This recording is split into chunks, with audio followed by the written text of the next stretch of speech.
Mother's Day celebrations. That's our report for you tonight. Our next newscast, mornings on 2 at 5 a.m. Don't forget to stream the latest news and weather on your smart TV or phone anytime. Just download the Fox local app. Hope you have a great night, everybody.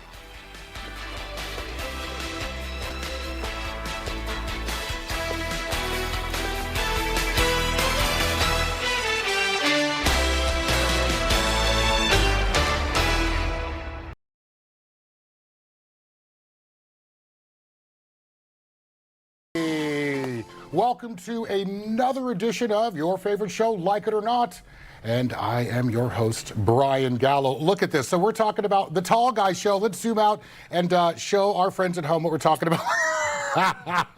You're shrouded in just a shadow. How you doing? I'm doing fantastic. Welcome back, man. We've got lots to talk about. Welcome back. Have a seat, guys. So as most of you know, now we're going to pop up the faces. That's hilarious. It is hilarious. Now, there we go. Let's show the folks. Everybody knows you already. They know your face. They know both of your faces. What's up, beautiful people out there? There we go. There we go. So, you know, we always change the theme here on Like It or Not. So today we're talking about dudes with extra height, right? Kind of an interesting topic to talk about. And let me warn you, we are going to have some cliche questions here, so just bear with us.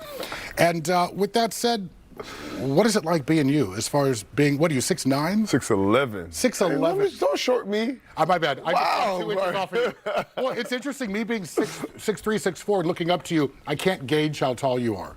What is it like being 6'11"? It is a conversation starter.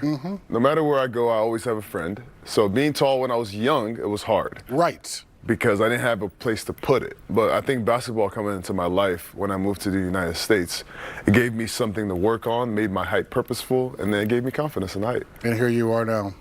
Where did you move from when you said you came to the United States? I moved from Nigeria. Nice. I was 14 years old. Wow. Yeah, so until then, I didn't know that my height was important. Yeah. I mean, for me as well, I mean, I'm not nearly as tall as you, but you can probably relate. When you're growing up, you do feel like you stand out. Oh, for sure. I mean, all of us here at this panel, we can relate to that, right? Yeah, for sure. It's a tall panel. What's it like for you? I mean, has tall always been an attribute, or did you ever not like being tall? You know what's funny for me is when I was 13, 14, I was 5'3", same height as my mom. Whoa. I didn't get tall till I got like 17, 18, 19. And there's an international club called the Lions Club, and it was men over 6'2" and women over 5'10". So my whole life, I'm like, I want to be at least 6'2", so be on the Lions Club 6'2". Then I got 6'3", 6'4", so I was like, okay, I'm in. But I was the same height as my mom at 5'3"3/4" when I was like 15. I didn't get tall till later in life. Do you remember growing pains? I still have them. Hey, I'm about to say, I feel like it never goes away. It never goes away. It never goes away. All right, former NBA player, so you've got a very colorful past and present. I want to hear a bit about this food and beverage venture that you're moving into. Tell the folks at home, tell me a bit about what you're doing. So I moved back to the Bay. I used to play for the Warriors. I left, retired, and then I came back in 2022. And I came back to work with the Warriors, with NBC Sports Bay Area. And when I moved back, I just saw a lot of restaurants were struggling. Since COVID, a lot of restaurants were struggling. So I would just take a camera to these restaurants like, hey guys, this is a cool restaurant, it's a cool story. I tell whatever the story was. And it just turned into a whole thing. Now it's a page on Instagram, it's called Festus Feasts. This is about a year ago I started this page. We just crossed 100,000 followers. Wow. Every 10,000 followers, I take 10 random people from the internet out to dinner. And it's been so amazing because at first I was nervous. I didn't know who was going to show up at this dinner. My team would pick them. But then the funny thing is that these groups have started to hang out by themselves. So it's a building of community. It's a way for us to support local restaurants.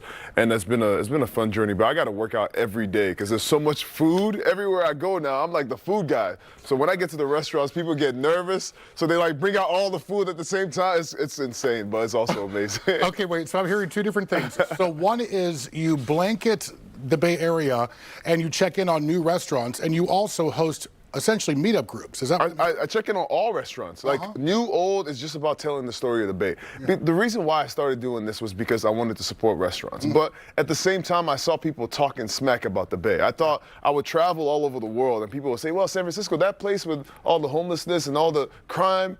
And I said, well, things like that exist. But that's not the story of the Bay. Like, we got so much culture, we got so much great food, we got amazing people. So I wanted to showcase that. Wow. And it's interesting because, especially lately, we know that the Bay has been kind of slammed nationally.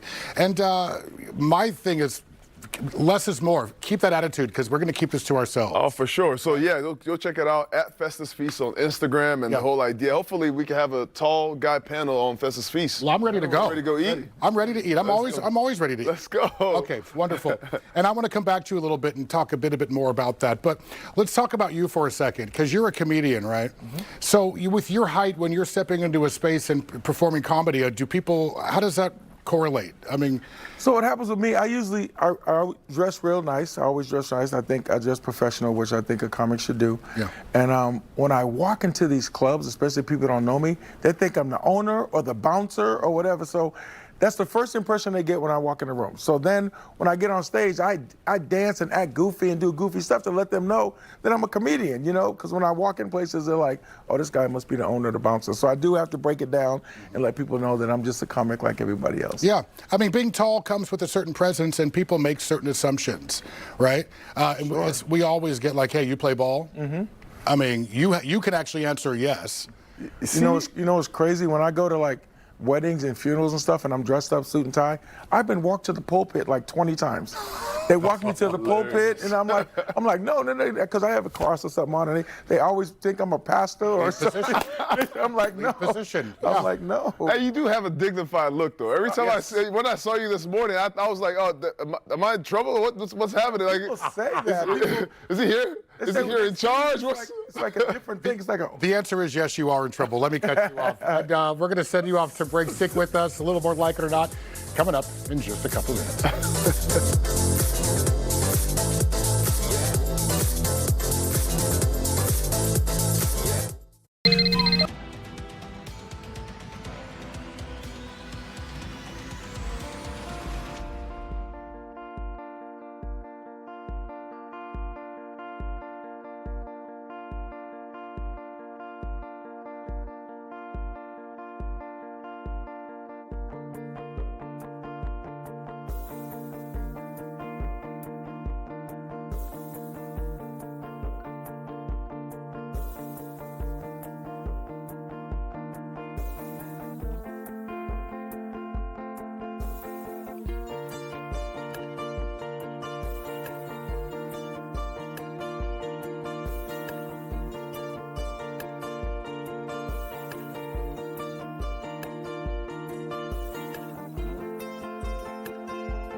Eventually, it ain't gonna put. You see, we're having fun here on Like It or Not. And so we're talking about being tall and what that is like. So most of you at home probably can't really relate because I'm 6'4", you are 6'11", and you are 6'5". All right. So let's talk a bit about fashion and like what that's like. So what size are your shoes? 16, size 16. You know what's crazy about that is I did not, when I was young, I just thought I had to fit into shoes. Like whatever was available to me. Because there's no size, when I was young, I was size 14 before I left Nigeria. And there was no size 14 anywhere. So I would just fit into shoes like this. My toes were just, I just thought that was the was way normal. of the, yeah, that was the way of the tall man. And shout out to coming to America and finding my size. And this is part of the reason why I go back every summer. Because for the tall kids, I try to bring shoes back to give them opportunity, give them clothes, give them shoes, so they don't have to live their life, because it's really hard that way. So that was my question. You just answered it, but I want you to elaborate on that a little bit more. How can you turn that into philanthropy? Oh man, there's so much that we get to do. Every year I go back home. I go back to Nigeria. I go to Cameroon. Me and my best friend from college. We used to think to ourselves, man, we're so blessed. We had an opportunity to come to America, and being here, basketball changed our lives. It gave us not just take away the fact that I got to play basketball for a living. It just gave me a community. It made me feel like my height was purposeful. It gave me clothes that can actually fit me. And so I want to do the same thing for the next generation. I just want to make them feel like they can be confident in their own skin. People see me on TV, they say I look fashionable, but part of the idea is I want tall people to feel confident in their own skin. Like I want them to feel like, yo, I can also dress too. So every year I go back, I do a leadership camp for young kids. Tall kids are a part of that too. So I bring back clothes, I bring back mentors, and people come and speak to these kids. I want to go. Yeah. So you come back to Africa with us. I'm this summer serious. And teach the kids about, you could teach them about comedy and being skillful at your words and using standing out. You could teach them about being on TV. I'm dead serious. Yeah, that would All be great. Okay, listen, you all have to hold us accountable, okay? The three of us, you'll see us heading back to the motherland. All right, so, and I want to find out the challenges of actually buying clothes, but tell me a bit about you. You wear size 15. So similarly, you've always had challenges trying to find clothes, right? Yeah, my mom told me if it ain't 12 inches, it ain't a foot, so that's why I wear more longer than a foot. But This is a morning show? I'm glad you included that. Thank you. Hey, my mom, we were poor coming up. So, they used to have, you go into the stores and they had tennis shoes and stuff in bins. Yeah. So my mother said, I dig through the bin, she'd dig through the bin and she grabbed shoes out and they're like 10, 11. They really weren't big enough. So it took a long time to find shoes that fit me. And like when I was younger, I was a 12, 13, and now I'm about a 15. But clothes is real hard for me, trying to find clothes. And then once I find something I like, I buy every color. Yeah, you stick with it. Once I find a maker or a brand or something that fits me comfortably, I buy them in every color so I can, mix and match. Okay, we haven't even done a like it or not yet, so I need to get to that real quick. We will get there. But let's talk a bit about flying. Flying is tough when you're tall. First of all, like it or not. Do I like flying? No, I do not like flying. I fly if I have to. I don't like flying. I don't see nothing fun about flying. There's no tall people can't enjoy flying. You can't fit anywhere. Yeah. What if you were shorter? Would you be able to think? Oh, I would love it. Then then you can lay down in the beds. Actually, otherwise I'm laying. Sometimes people think, you could just fly in business class. No, I lay in the seats and my feet are like this on the wall. Yeah. So even at your most comfortable space, it's still not tolerable. Fit. So it doesn't change anything for me. The fact is, so you hate it. Yeah, I don't like it. But you still go back to Africa every. I have to. It's part of my purpose. So yes. All right. And you hate it, obviously. Well, you have two choices. I can spend 3 days driving back to Boston, where I'm from, or I can spend 5 hours cramped on an airplane. 5 hours cramped. Yeah, that's what I'm saying. Every single time. I mean, my son played overseas for 15 years, and I've never gone over there because of them 12, 13-hour flights. Yeah. I know. It would be too much for me. I already know. I get it. Listen, I love to travel, and I don't let that stop me, but it's hard on our bodies. There's some good food out there, too. So, there is good food. That motivation. And I have girth, too. I'm not just tall. No, I know. 80, it's a different game for you because you're tall, but then you're also, so you're, I'm going to keep me nice and svelte, keep my body the way it is. All right, so let's talk a bit about... Let's talk a bit about fitting into pictures. I think this is a silly question, but I mean, when you're... Well, you saw the frame. When you came into the frame just now, I was fitting. I did not fit in the picture. So what does that feel like? Do you feel left out? Does it feel weird? No, I just got to zoom out a little bit. It just is what it is. Take a picture of us, you just got to zoom out. No, taking the picture, you know what's funny, though? I think, tall people, sometimes you got a tendency to slouch because you want to fit in with the rest of the crowd. Yes. Yeah. And I think it's really important that you stand tall. Like that's like part of my whole thing is like trying to show the kids like, yo, stand tall. That's part of your whole brand. And even in pictures, like I try to make sure I stand tall so people can see me. Yeah, but but standing tall and posture has a lot to do with confidence, and you exude confidence. I think for a lot of people, it's not that easy, but that's really good advice. Yeah. Right? Like, let your posture dictate and go from there, especially when you hit a room, right? The world is not built for tall people. No, it is Everywhere you not. go, and you talk about traveling, that's why I love Europe, Yeah. but it's hard for me because when I go there, everything is like this. Like I gotta like going through cars, like you're like this every time. So I can see how those tall people would grow up just being like this all the time. Because Have you ever, like, say, I know you've been to Asia.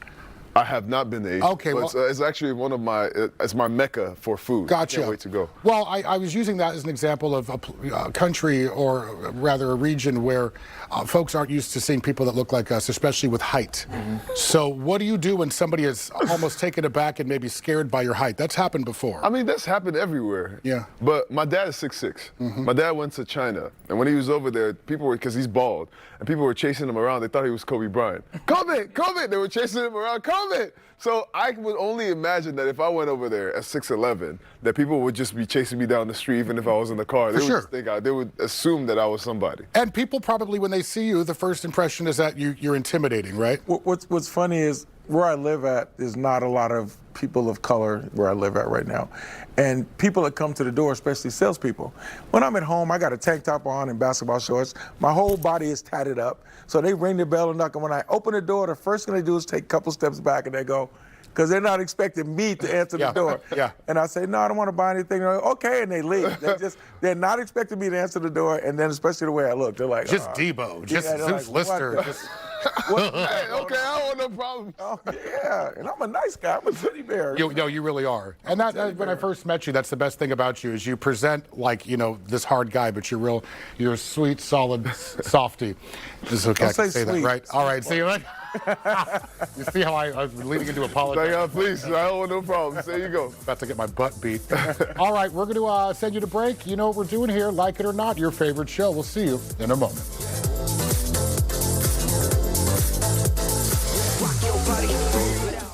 Turn off the alarm.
Welcome back, everybody. We were talking about this. This is 1'6", size 16. Size 16, baby. Do we know how big Shaquille O'Neal's foot is? 22. 23, 22, yeah.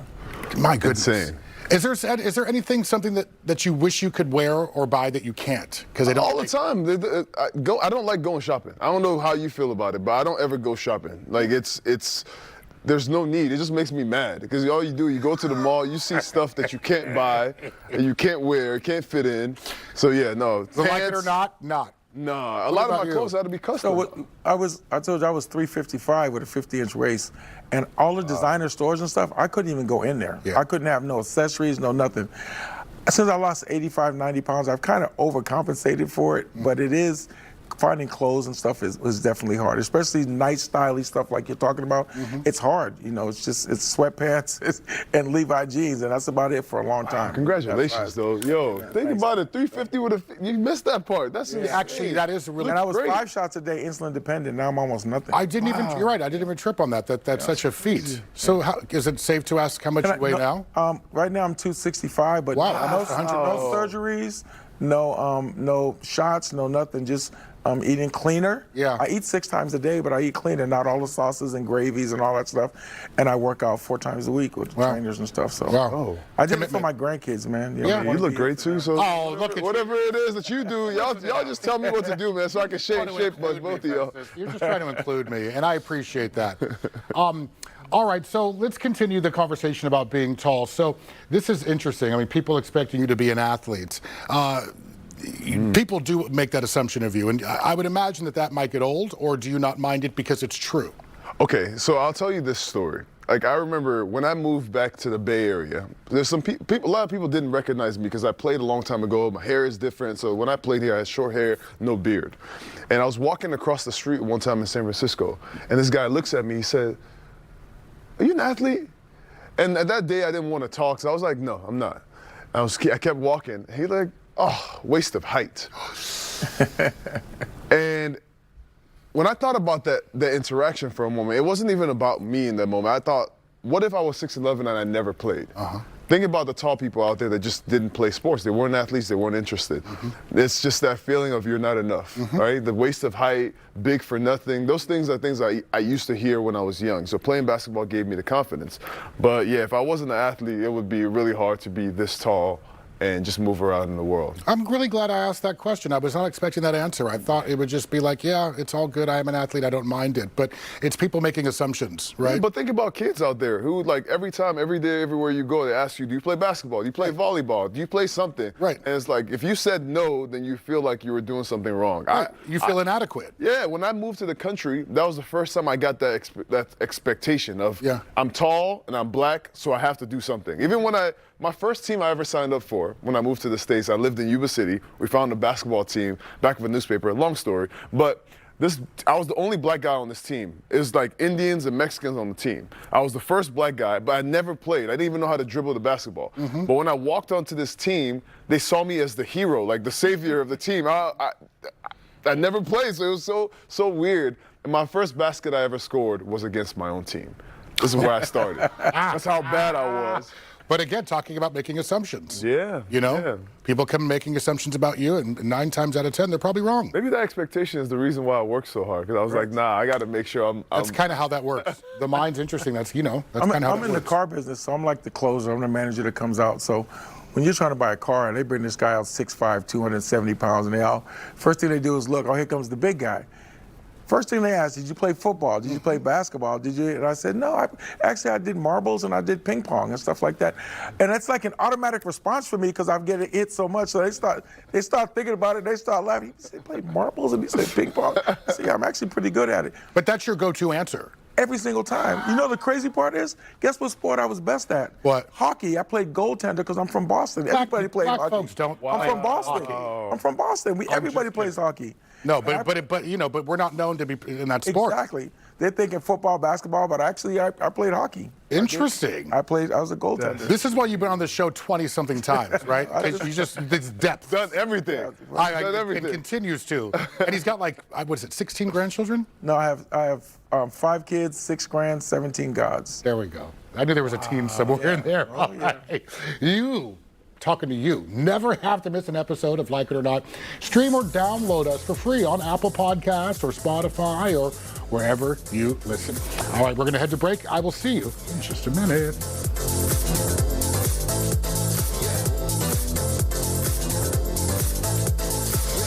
Natural gas.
Oh, that's what I really want. Asking me weather questions. Very, very original. Welcome back to Like It or Not, everybody. I'm joined with two familiar faces here in the Bay Area, and we're talking about a bevy of things, but really emphasis on being tall. So those of you that are tall, a lot of this will resonate, and I'm learning new things about somebody else's experience. So why don't you jump in? What do you? I've always wondered, what are the careers out there for tall people? Oh, that's actually a segment I would love to do on social media. Just going around everywhere all across the Bay. Because I've been on a Navy ship. I couldn't fit anywhere. I had to crouch through stuff.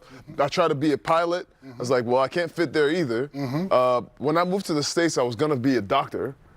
And I would have been the tallest doctor in the United States, for sure. They had to adjust every surgery table. That was actually my initial goal. I moved to live with I left my family because my uncle here, he was meant to be my mentor. So I moved to live with him. He's a pediatrician in Yuba City. Uncle Chuck, what's going on?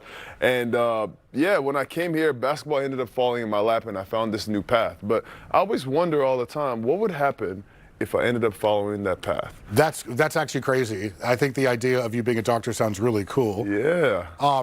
But now you've got me thinking. Do you have an answer to that? What are some professions? I have a buddy who's a dentist, and he's 6'8". Wow. So he does kids. He comes in on his knees. Yeah. He comes walking in on his knees to kind of break it up a little bit. But the thing about height is, like, he's 6'11". You can't teach 6'11". Either you're 6'11" or you're not 6'11". And the thing with me is, amusement park rides. When I was 350, I couldn't get on amusement park rides.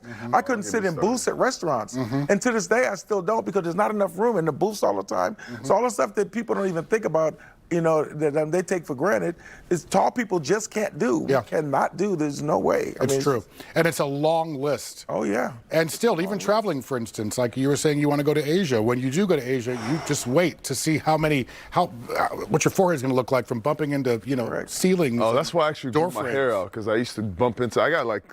So when I signed to go to college, I stood up in excitement, right? And when I stood up, I stood right into a light bulb, and it split my head. No. I thought it was bad luck. I thought it was bad. So anyway, being tall is amazing. Let's not get it wrong, get it twisted. It's amazing being tall. Yeah. But there's a lot of things they don't tell you. They don't tell you a lot of things in the instruction manual before you become tall. I like that question, though. Can you think of a profession that isn't well suited for us? Well, we know a pilot's not well suited for you for sure. Yeah. I mean, even